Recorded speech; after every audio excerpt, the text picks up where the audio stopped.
Welcome to the African News Review podcast, where we cut through the noise and get to the truth. I am your host, Adesoji Iginla, and each week we are here to challenge the biases, prejudices, and misinformation in the Western press about Africa. Using historical context and contemporary insights, we set the record straight and reclaim the narrative. Tune in every Sunday at 12 p.m. Eastern as we uncover the real stories and reshape the conversations about Africa. This is the African News Review podcast, reclaiming Africa's narrative, one story at a time. Yes, greetings, and welcome to another episode of African News Review. I am your host, Adesoji Iginla, and with me as usual are my well-esteemed panel, starting from the left to my right. That's Fubara and Eneli Esquire, a host of Rethinking Freedom, 98.5 FM, Killeen, also co-host of Women and Resistance, co-host of Griot and Books, a host of co-hostess. Welcome, sister. Thank you very much to my boss, who doesn't pay me. And yes, the comrade who's been out of circulation for a while. Yes, we do miss you, and welcome back. Comrade Milton Allimadi, host of Black Star News. Yes, as usual, let's begin. News from where you're at. Sister, of course, go first. This really brief because I really want to hear from Comrade. I come here to hear his take on humility. Well, this story is going to, it looks like it's going to hit closer to home for me. Students in the state of Texas have been organizing walkouts, students, based on what ICE has been doing in our state. Of course, Abbott has wholeheartedly embraced ICE, and many of our counties have signed cooperative agreements with ICE. And so the students in high schools have been organizing walkouts. And the Texas Education Agency, being proactive and following the guidance of Governor Abbott, has basically leaned on the school districts to tell the students that there will be disciplinary actions. And the governor himself has now created a new position, a czar, whose job is solely to go after students who have chosen to exercise their First Amendment rights. Right. And also their rights to freely assemble and to protest. And so yesterday, I'm just grocery shopping with some young children that I was babysitting, and the front page of my local newspaper is a warning from our school district that students better not walk out. Well, my son, who happens to be in high school, has already been having conversations about what he sees ICE doing. Our children are aware. And given my politics, given my beliefs, I absolutely believe that as a Black woman in America, I am here because of the sacrifices that others made. And I told him, if you do your research and you have your convictions and you decide that you want to exercise your voice in this way, I will back you 100%. I'm not going to tell you what to do one way or the other. But obviously, you do it respectfully. Whatever choice you make, you're not breaking the law in any way. And so part of my assignment later today is to go and research the law so that should I need to go to assist my son and any other young people in my community who decide to follow in the long and tried tradition of marginalized people protesting against fascism, protesting against oppression and domination, that I can use my skill sets to do so. And I encourage all other parents to, pull your money together if we need to. And this is not the time to back down, because every right we enjoy today, we enjoy because someone else made a sacrifice. Okay. Comrade? Okay, very good. So, two quick points. And the second point, I want to piggyback on what Sister was talking about. So, first, regarding the Trump tweet, the racist tweet on the Obamas, right? I like the fact that Tim Scott, of all the people, came out to condemn it. It's almost unbelievable. Where did he? Does Amazon sell spines now? Where did he get a spine? I said, when you got Tim going like that, Trump, it's but bad. Tim's okay. But Tim still qualified his statement. So I wanted to note that, number one. Number two, in terms of the protest, and I'm glad you gave your son the correct advice. You didn't say, no, I want people to protest, but when it's my son, I want him to be safe. So no, you stay at home. You don't play that double politics or hypocrisy, So I love that. And then the other thing I wanted to say about the protest is that we are seeing some pullback now with the announcement that hundreds of agents are going to be withdrawn from Minnesota. And of course, also begs the question, if the two people that had been shot very prominently had not been European Americans, would we see that kind of reaction and pushback? And then the final point on the protest is that it also teaches us, hopefully it's a learning experience, that people should not have surrendered when they came down hard on the Gaza protest, when people were fighting against the Israeli genocide of the Palestinian people. That was effectively crushed, Okay. So 2 stories making the rounds here. Fallout of the release of the Epstein files, because we do notice things are rather quiet on your side of the fence. Is Fergie getting married? No, I'm just kidding. Well, Fergie is part and parcel of the story. Andrew, formerly Prince Andrew, now Andrew of Mountbatten, is being dragged across the coals again. The opposition bench wants him to be pushed across to the United States to go answer possible before the Congress. Not that the Congress has extended that invitation yet. Exactly. When they do, so we'll see what happens. And the other one is Lord Madosin, the so-called Lord of Darkness, who has done 2 things this week. 1, he's resigned his membership of the Labour Party. And 2, he didn't wait to be removed from the House of Lords, but he has voluntarily stepped down, basically, and his 2 homes, 2 rather posh homes, were raided by the Metropolitan Police yesterday.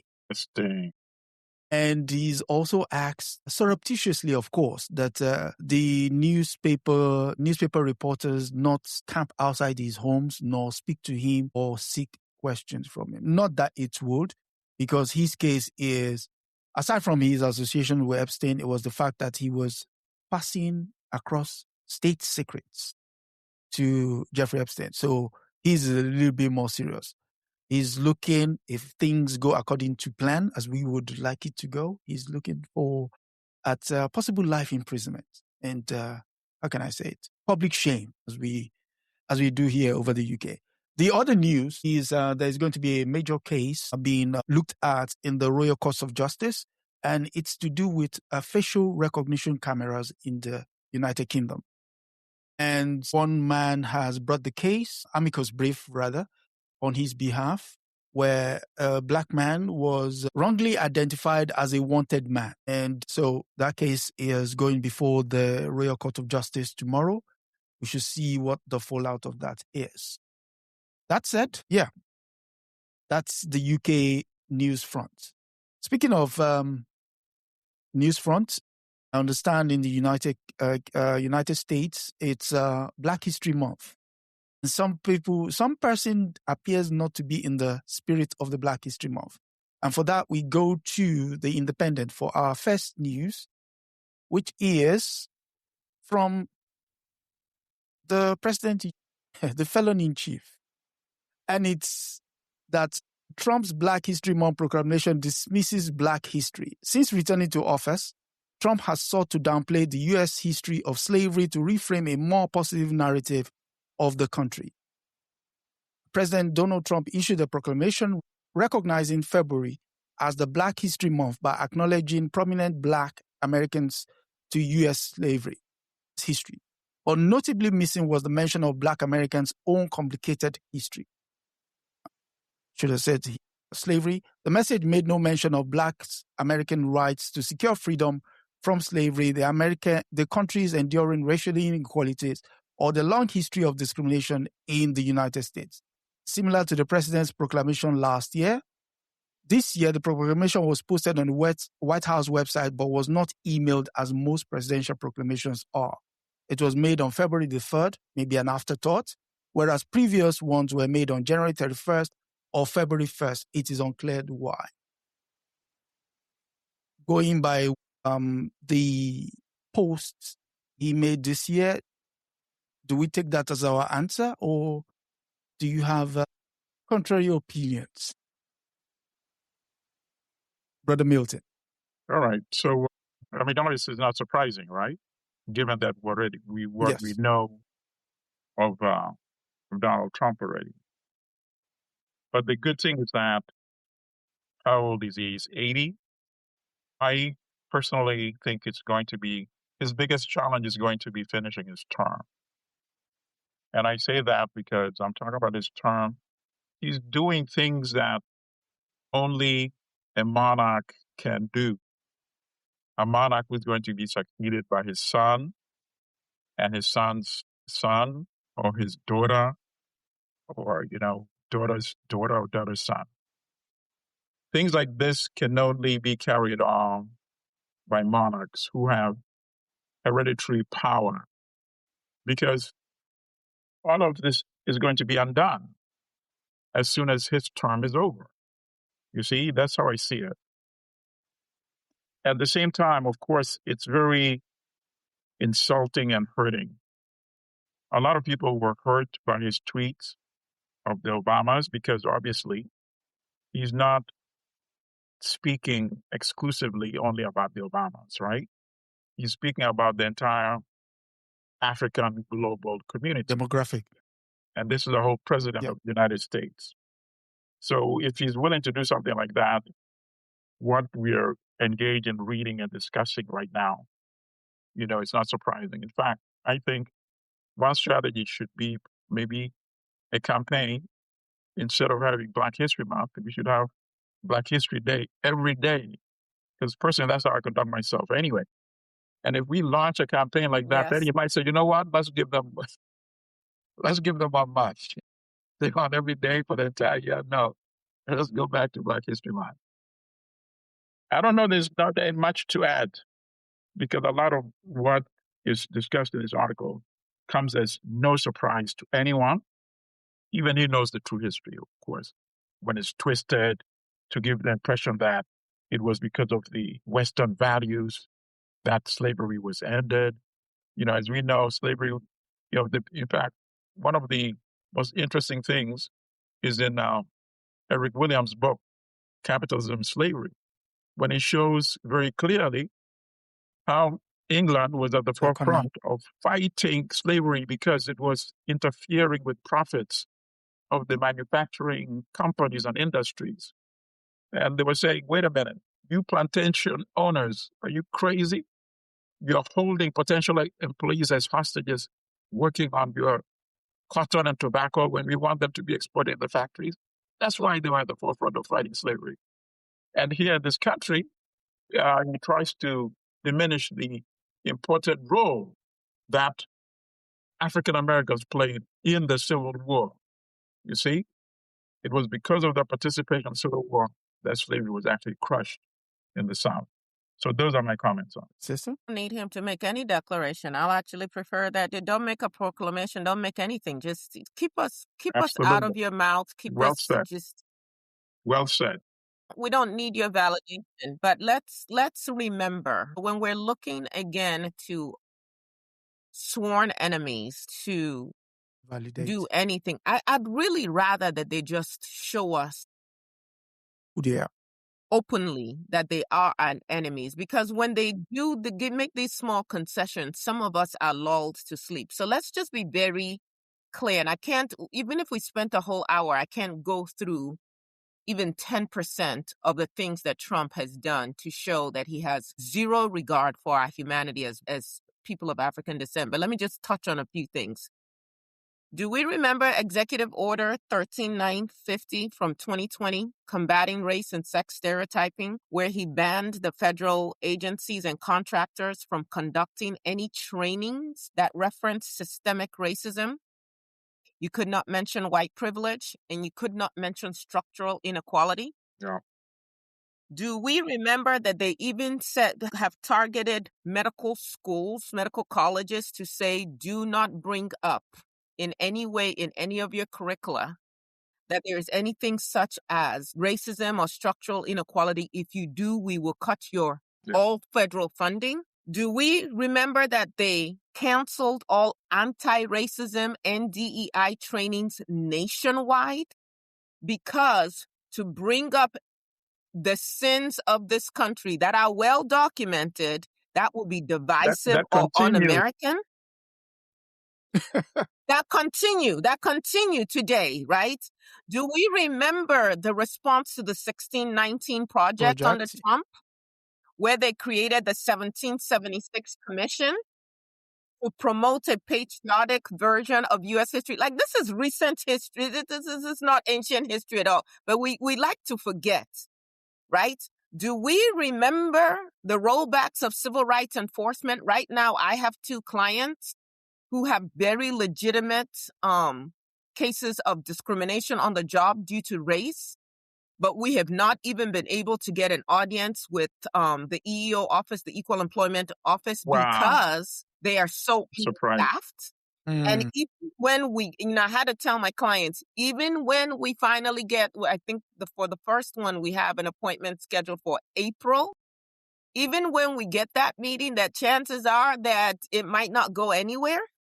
And do we remember that under the Department of Justice, the Civil Rights Division, that there are no more investigations into police misconduct or systemic racial bias? That they ended the Department of Justice's consent decrees that monitored abusive police departments? Why would you not want to stop abuse? Oh, wait a second, because you used to hang out on a permanent basis almost on Epstein Island. I'm sorry. Do we understand that they've shifted focus away from voting rights? Sister, be careful. He said he's going to go after Trevor for that. So he's going to add you I heard co-defendant with Trevor. I heard, and hopefully Trevor will allow his attorneys to assist me. Hey, I'm just saying what the document said. Now, if the documents are wrong, they need to deal with the Department of Justice that dumped the documents. Do we remember them defending the Confederate statues as heritage? And the return of such. And threatening to punish cities that remove the monuments? Do we remember him minimizing Juneteenth? Do we remember the hostility towards Black protest movements, so much so that Washington, D.C. had to go paint over their Black Lives Matter sign that they had on the streets? Do we remember the reversal of all the affirmative action and equity policies? Do we know that now on all the bases, and even internationally, that they have banned books that teach about our history?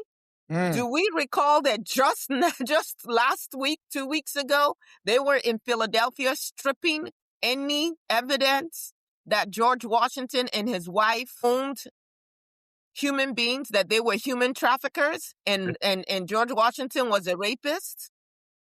Do we listen? And I could go on. So yes, him making a proclamation means nothing to me, whether it comes on the 1st or the 3rd or never. Yep. To hell with Donald Trump. To add to what Sister said, it's time that we also not rest on our laurels. We should also do the job, like Comrade said, of talking about history every day. If you see something that chimes with, they say history not only repeats, it often rhymes. When you see something that rhymes with history, talk about it. When you're talking about it, somebody else will pick it up. Yeah. And as we do here, one of the key defining events of the Jim Crow years was the lynching of Emmett Till, where the mother insisted on leaving the casket open so that the likes of the woman who died, whose name will not be mentioned here, who died without facing the wrath of the law, has to escape. And also the fact that we also have to do the job of chronicling history ourselves. Unfortunately, sometimes that history does consume us as well. I'm talking about I.W. Wells Burnett, Red Record, who documented the history of lynching. Unfortunately, she also died from a urinary tract infection because of the segregation of restrooms and what have you. And most popular book at the moment, which is an easy get to, I would recommend Black History AF by Michael Harriot. It is easy for anyone to read, and it's written in a very accessible language.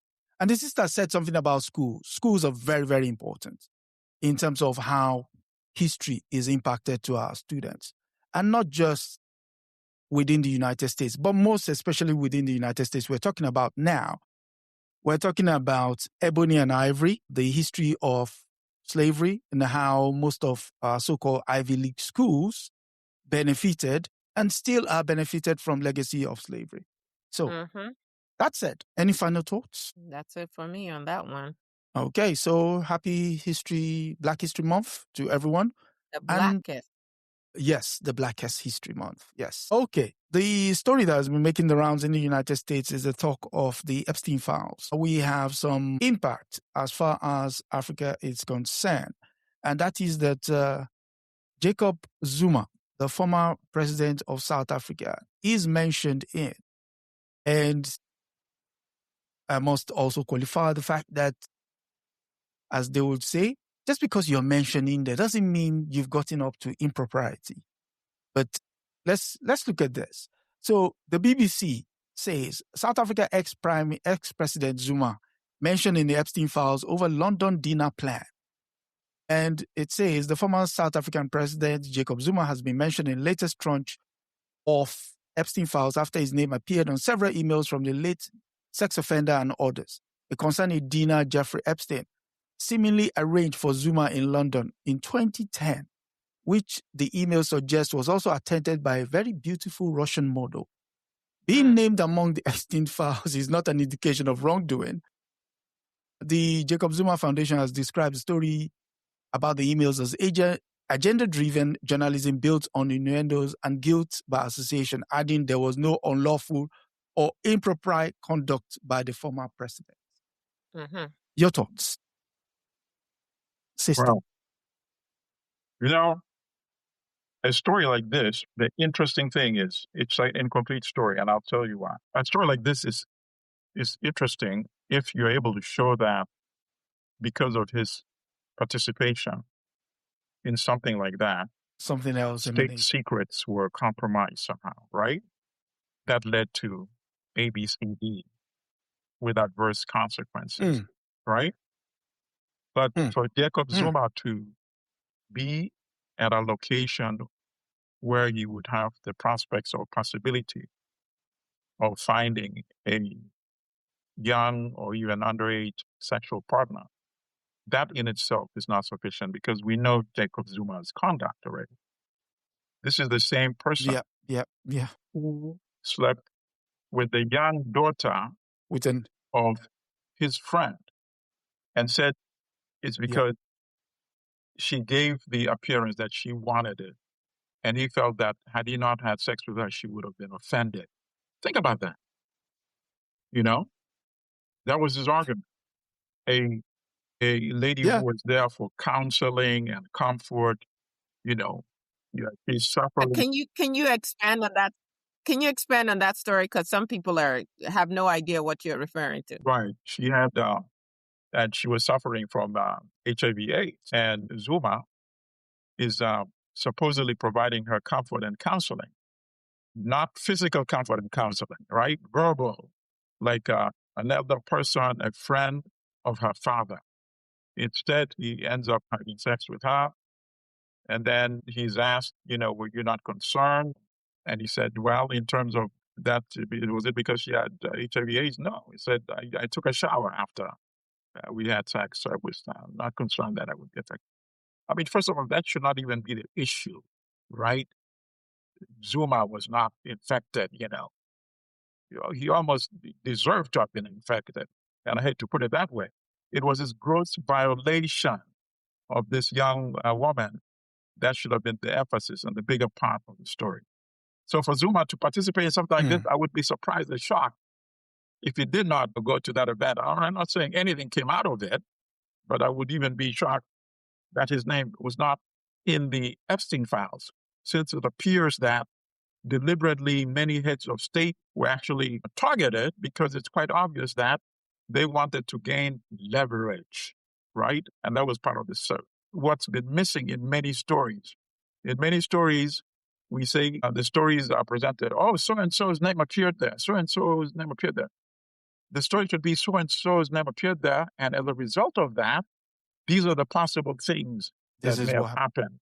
And a lot of these journalists are affiliated with major media outlets that have the resources to dig further to see what happened as a result of them putting themselves in this compromised situation. And that's what's missing here. That's what's missing in most of the stories. And you gave us the case of Mendelssohn. That's a good example of it leading to somewhere. There were actions because obviously he was in a compromised position. It was being blackmailed. What about the others who are also blackmailed? So those are my comments. I think they were being white-mailed, quite frankly, because all of this depravity stems from them. I bow down in deference. You beat me to the punch. Don't paint you it. You beat me to the punch. Black I is beautiful. Don't paint it with us. I have been corrected, and I will never err again. I agree. I love that. This is Marimba Ani and Urugu. This is white-mailed. This is they are silly. This is not us. Having said that, with this story and with everything that has to do with Epstein and all of these stories that are coming out, it's the patriarchy for me. Yeah. It's how dispositive apparently women are and children are. Yep. And how inhumane these men are. And even this Russian woman that they're referring to, she was just there as, just like, hey, we had some good wine. We had some good hors d'oeuvres. Yeah. Made it, the furniture looked good and it was a great, comfortable seat to sit on. It's for our comfort. These are not human beings with feelings, with hopes, aspirations that we should in any way care about. And so in Zuma's case, I don't know how many wives he has, concubines, whatever. Women are just, let me rephrase. It appears that women are just creatures of comfort, not people who have any agency in of themselves, any value in and of themselves besides how you can make me feel or how you can meet my needs. And so even though Epstein was convicted of prostitution, procuring a child, because prostitution is the oldest profession in the world, right? I guess maybe besides farming. Okay, so we have the prostitution, but it's the child procurement of prostitution. And that conviction was 2008. This meeting was 2010. So at that point, you already knew who this person was. You have a foundation. What is the goal of your foundation? What good is your foundation trying to do in the world? And why, in spite of whatever good you're trying to do, was it so important for you to still meet with someone of that kind of character? He was still the president at the time. So one would have expected the state security service to have But it doesn't matter. No, I know. That's what I'm telling you. It doesn't matter. What he did doesn't matter because who he was doing it to are not human beings. And we really don't care about using women and children as tissue paper and discarding them because we are men and the patriarchy rules and that's all that matters. Absolutely. Period. I agree 100%. It's about power.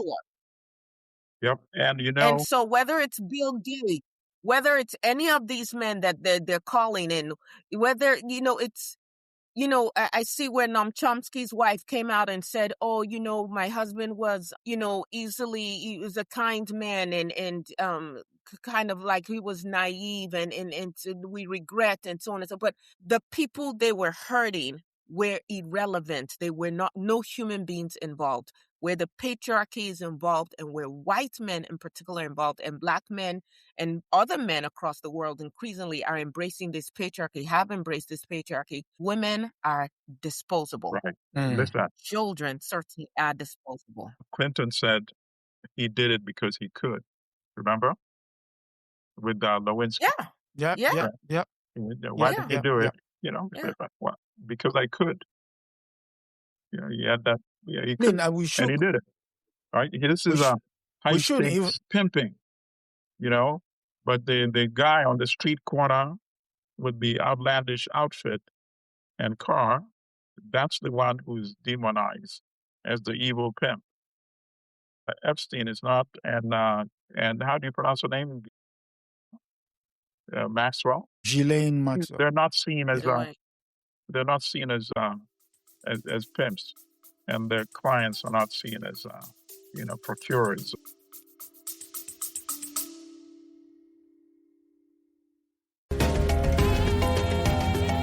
Just taking a quick break here on the African News Review podcast, but don't go anywhere. If you're enjoying our deep dive into the real stories behind the headlines, make sure to subscribe so you never miss an episode. Every Sunday at 12 p.m. Eastern, we're here to debunk the myths and bring you the truth about Africa. Want to help spread the word? Share this podcast with your friends and leave us a review. It goes a long way in helping others discover the real Africa. Without further ado, let's get back to setting the record straight.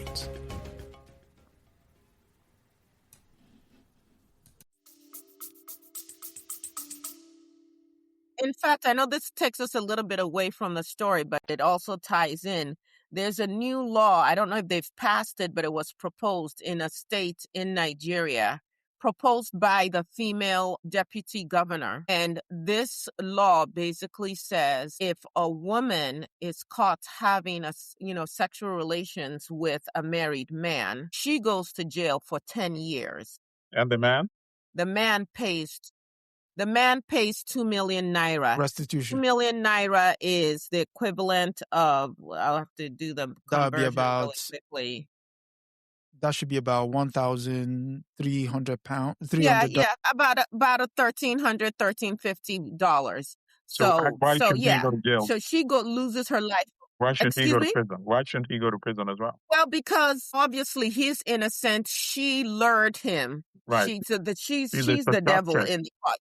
He goes to jail for 10 years. He pays $1,300, and then he continues the next day because, quite a few of these men have the money to do this stuff. And this is a law that a woman was championing because, again, women are dispositive and the patriarchy protects the men. Yeah. That woman I'd just like to add this to, yes. When you were mentioning the build-up to the story, what does Access give you? What did Access give you in terms of the Epstein files? Mugabe is also mentioned in there.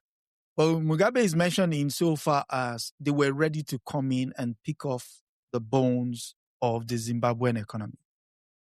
So essentially they were saying Epstein was writing someone whose name was redacted, but it might be a very good opportunity to go and pick, as he puts it, state assets on the cheap. Well, apparently it backfired with Mugabe, if that was the case, Yeah. Yes. Well, but we see Jamaica was in there for research they're doing on Jamaican athletes and young kids. We know Nigeria is in there for research they were trying to do. Don't know how far they got with that on Nigerian women, because apparently Nigerian women, even though we have the highest infant mortality rates across even Africa, we also have more children than the entire Europe has. Collectively, that one country, Nigeria, produces more children per year than Europe in its entirety. And they want to study women. And now we see where our countries, African countries, are signing these memoranda of understanding with a racist government that depicts the first Black president and his wife, apes, and you are signing agreements with them to give them unfettered access to your health data. Imagine that nonsense. But this is where we are. Of where we are, let's go to Libya. And this news comes from the Financial Times. The son of the late Colonel Muammar Gaddafi has also joined the ancestors. So Saif al-Islam Gaddafi, son of former Libya dictator, killed in attack.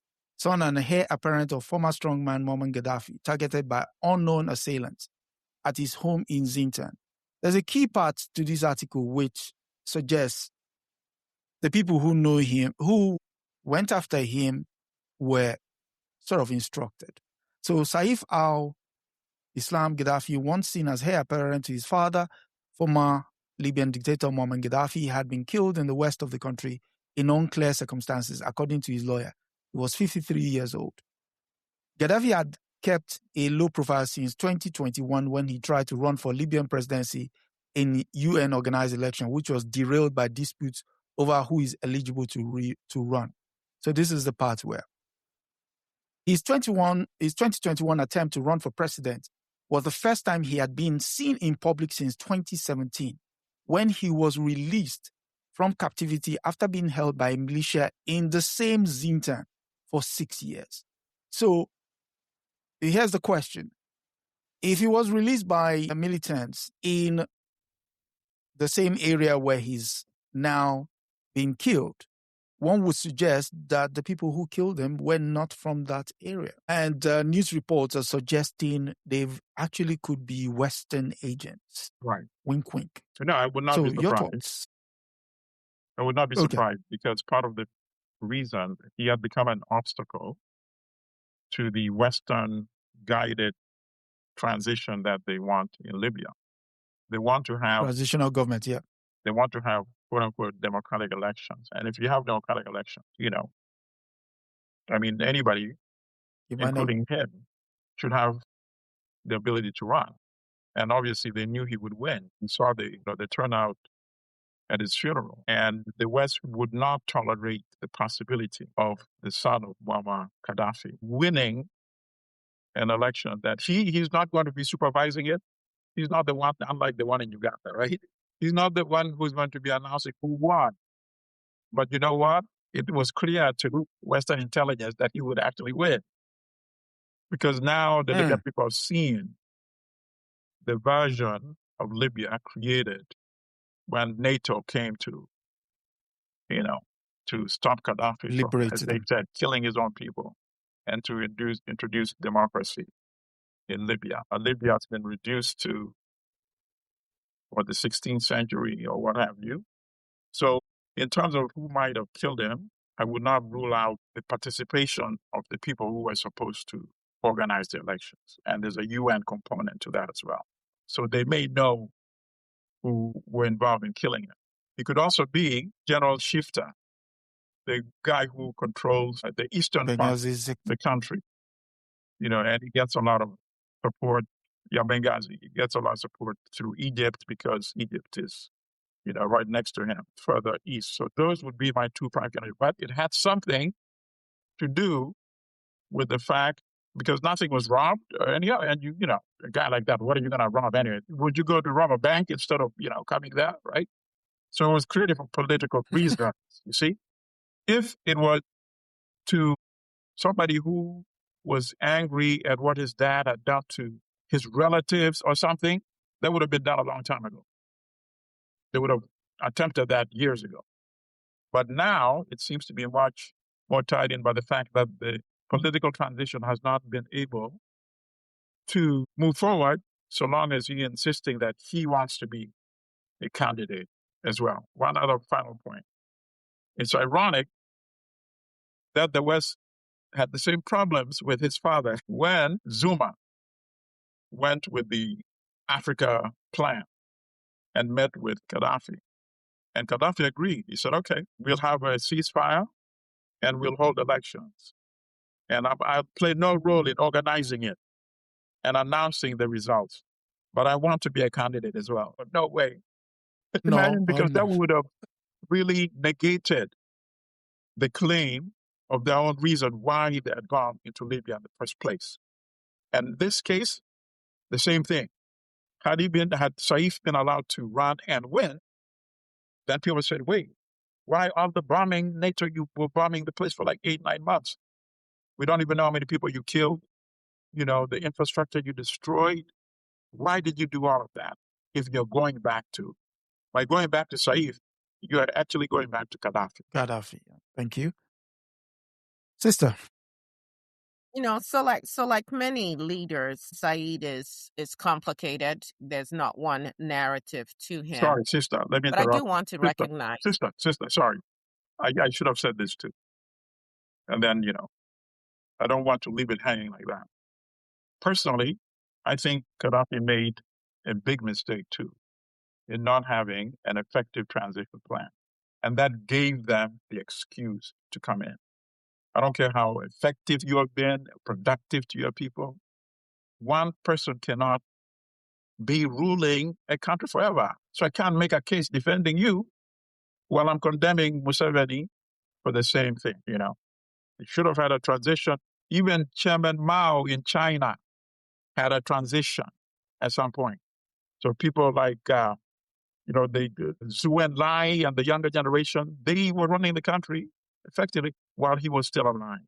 He didn't do that, and that's also at fault. So sorry, I wanted to say that too. No, very important. Thank you for adding that as well. So yeah, definitely Said was a complicated character. But for me, it was interesting to note that, first of all, may he rest in power, that he died at just 53. He's been on the scene for quite some time. And if you look at the work that he was doing even back in 2003, in terms of negotiating to get sanctions lifted on Libya after, a Libyan agent was found guilty for the terrorism. He was 30 years old when he was doing that work. Yep. And so we continue to see, I'm not sure, I've not done enough research to say how much he aligned with truly being a Pan-Africanist as opposed to an Arab, what parts of his father's legacy he really embraced. We know that there were times that he was seeking for reform, but then there were other times that he was trying to repress the revolution, if you will, which is why I say he's a complicated character. But our Africans are interesting in how they also play out their racism against Black Africans. But having said that all, it's just always interesting for me to note how promising young or younger African leaders continue to be eliminated in one way, form, shape, or the other. Also interesting the fact that, he spent 6 years in captivity and what he experienced during that time. And then just to look at where Libya is today. And by the way, as we talk about anti-Black sentiments, what Black people, what Black Africans are experiencing in Libya today, where there is modern day slavery in broad daylight against Black Africans. Thanks to NATO. So I say all of that. Thanks to NATO. I say all of that to say the winners with his death are agents of chaos who continue to not want to see any form of stability across the continent of Africa. Because the more unstable a place is, the more divided we are, the more we're fighting for the basic necessities of life, the harder it is for us to come together and to form a cohesive force and to even talk about protecting our minerals, protecting our resources, building up what our people need, and the easier it is to exploit us. So his death is a blow to Libya. It's a blow to Africa as a whole. And it just continues this story that we go through every single week here about the continued destabilization of Africa to the detriment of us all. Okay. And his father, by the way, was story? only 27 when he overthrew the king and became the leader. Yeah. Okay, so final story comes from The Guardian, and it's titled South Africa expels top Israeli diplomat over insulting attacks on the president. Yes. Harry Seidman declared persona non grata and given 72 hours to leave country after remarks on social media. So the key part here is he's been ordered to leave. Seidman, the Shah d'affaires at Israel's embassy in Pretoria, was declared persona non grata by South Africa's Department for International Relations and Cooperation, DIPCO, In a statement on its website, Israeli embassy did not respond immediately for comment. The decisive measures follows a series of unacceptable violations of diplomatic norms and practices, which posed a direct challenge to South African sovereignty, the statement said. What did he say? He said, where is it? Something to the effect of that the South African government has thrown away 100 million rand, 4.6 million pounds, attacking Israel at the ICJ, and with another 500 million rand to be wasted next year, 0% value for South Africans, 100% political theater. It posted on X in November. So it's interesting to know that South Africa and Israel has long been at odds due to the staunch support of the Palestinian cause by the South African government soon after his release from prison in 1990. Nelson Mandela embraced the Palestinian leader Yasser Arafat. In 1997, Mandela, by then president of South Africa, our freedom is incomplete without the freedoms of the Palestinians. So it follows, we all know what is transparency. October 7, 2024 now. This Israel is still not taking its L and clearly thinks it has a leg to stand on. So who wants to go first? We're going with Comrade every story. You're fine. Okay. Next week, we'll reverse the roles. Okay, Comrade. So obviously, that lawsuit is working very effectively up to date, right? Yeah. For Israel to still be crying over it.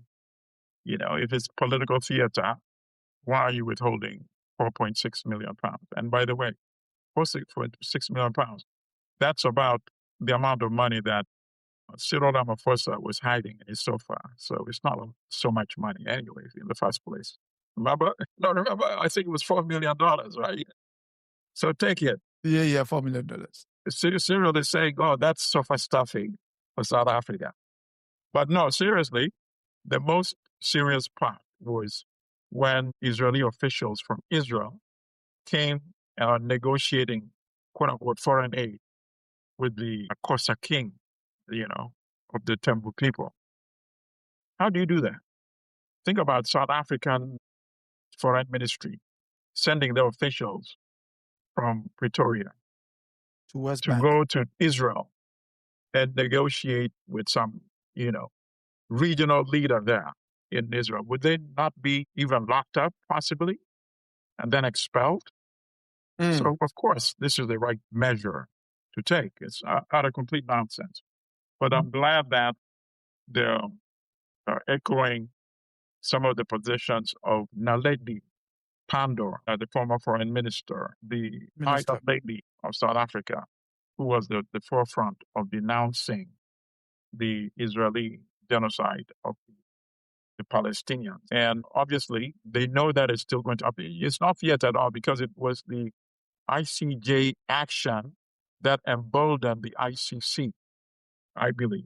They saw how the global community coalesced around the ICJ effort that South Africa initiated. More countries started condemning Israel and taking measures of severing commercial relations. It inspired more protests, even though many of the protests was crushed. It still inspired these protests, and then ultimately and inspired the action by the International Criminal Court. And as a result of that, since the Prime Minister of the EU said that warrant issued by the ICC is all the members of EU are bound by it, Netanyahu can't even travel to many of these countries right now. So how is that political theater? Sister?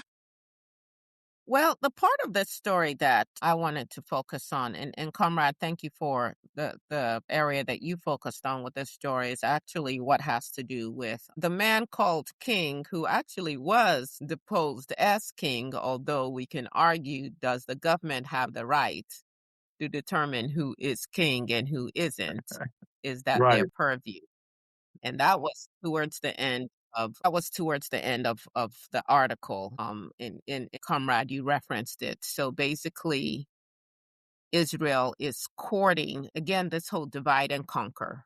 We know that there's an area, and this is actually Mandela's people, We know that there's an area of a group of people, headed by a person who's disgruntled with the South African government. And what we're going to do is bypass the government and your sovereignty and go and negotiate directly with this group to sow further discord and to basically say, crazy. Yes, we don't have to honor your sovereignty in any way, shape, or form. We'll do whatever we want to in your country. But here's the deal. They cannot do that in isolation. They were welcomed by this king. And the reason I want to highlight this is how too often, in spite of our history that is now it is available, that there's a lot of erasure, but that history is available for any of us who want to study, to know that history is available for us to have that knowledge. Here is this man who was king, who does have, I do believe, a credible argument about, hey, we had traditional and customary laws, and now you have this legal and government structure that was created by Westerners that now governs the whole country. You have reduced our traditions to mere ceremonial roles, and we have to basically do whatever you say, and we're not in support of that. I get that argument, right? But at the same time, looking at the bigger picture of this whole divide and conquer, he was convicted, I believe, at 15 of some killings that took place. He claims, hey, I'm king and I have the right to discipline my people. And he was released in 2019 and pardoned, but he was not, quote unquote, reinstated as king. He says the government of South Africa doesn't have the right to remove the kingship. And on some level, he is correct. Customary law should have laws. And so his people should have had their system in place where when a king has violated their duties to the people, that they have a way of removing the king and replacing the king. And apparently they didn't. So as far as he's concerned, he's still king. He's operating in that way.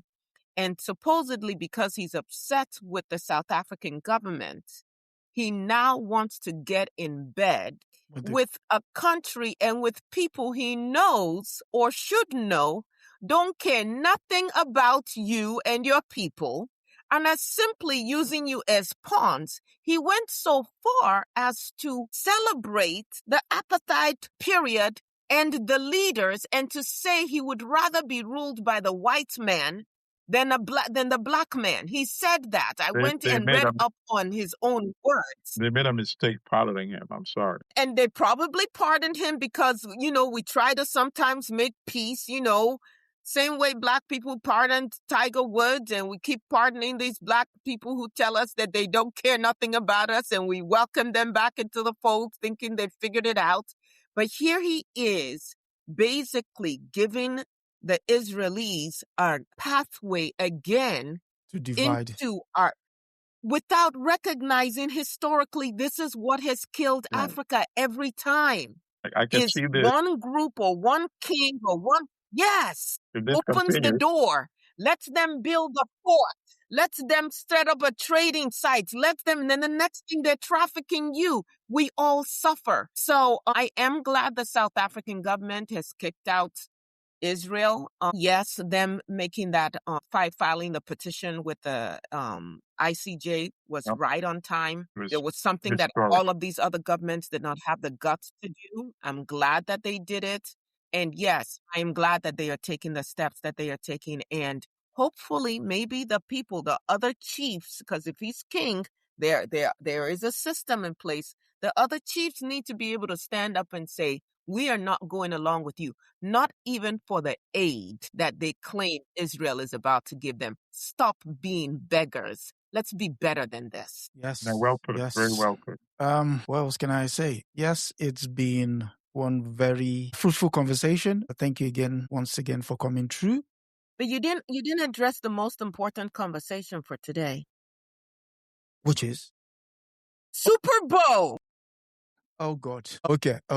Bad Bunny. No, actually, somebody Somebody put up a billboard. I think it's in Times Square in New York.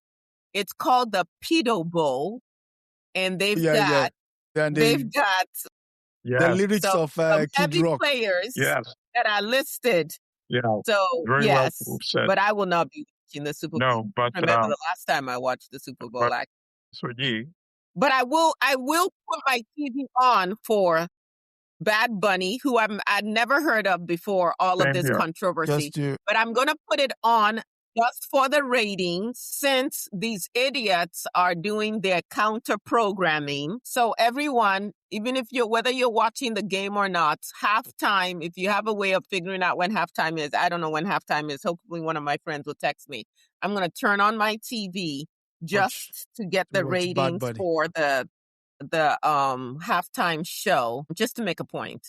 And Puerto Rico is part of the United States. Is it? Yes, it is. No, I'm just kidding. That said, thank you both for coming through. Final thoughts, comrade? Thank you, sister. I know a lot of our people are severely stressed, but yes, we are going through some very serious obstacles, and unfortunately, many of our people will not survive. History is like that.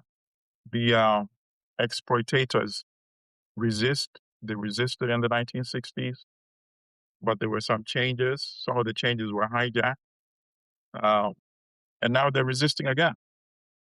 But the march of history continues, and I think I'm confident that at the end of the day, justice in some form prevails, because the majority cannot be suppressed by the elite that are withholding so much wealth among themselves. I know that's of small comfort. Somebody said for people who are victims right now, that's of small comfort, but unfortunately it's a long struggle. It's a marathon. Yeah. I can't say it any better than Comrade. We all must resist in every way that we can. We have to show up. It's not going to be comfortable. And listen, if you're waiting for your oppressor to just hand you your freedom, you're not serious. Nope. Somebody said part of this liberation is organizing. And left me with a thought yesterday. He said Elon Musk has $880 billion wealth. 1% of that will solve world hunger. Let that marinate. Until next week. Even more interesting is, how did he amass that? Thank you, sister. There are people that we elected who are making policies that are shoveling the money that belongs to the masses of people into his coffers. Is he that smart? Is he working many more hours than the rest of us? No. The system has been rigged, and under Trump, he's doing it in broad daylight to impoverish other people, just like we see, the underdevelopment of Africa and all of it. Listen, they have policies in place, and they strip resources from other people and places, and they shovel it into a few hands. And then we're supposed to turn around and thank these people because they gave $50,000 here or $100 here. Yeah. Okay. While the rest of us say, I'm dreaming of becoming a millionaire. I'm dreaming of becoming please get a different dream. No, that's true. Okay. You've been told, watch Bad Bunny and support Bad Bunny and not the other one. Until next week, we'll see you all, and good night and God bless. Asante sana. Thank you. Yeah. That's a wrap for this week on the African News Review podcast. We hope you are living with a clearer, more truthful picture of Africa. Remember, every story has another side, and we're here to uncover it. Don't forget to join us next Sunday at 12 p.m. Eastern as we continue to challenge the narratives and reclaim Africa's voice. If you've enjoyed the show, be sure to subscribe, share, and leave us a review. Until next time, keep questioning, keep learning, and keep seeing Africa for what it truly is.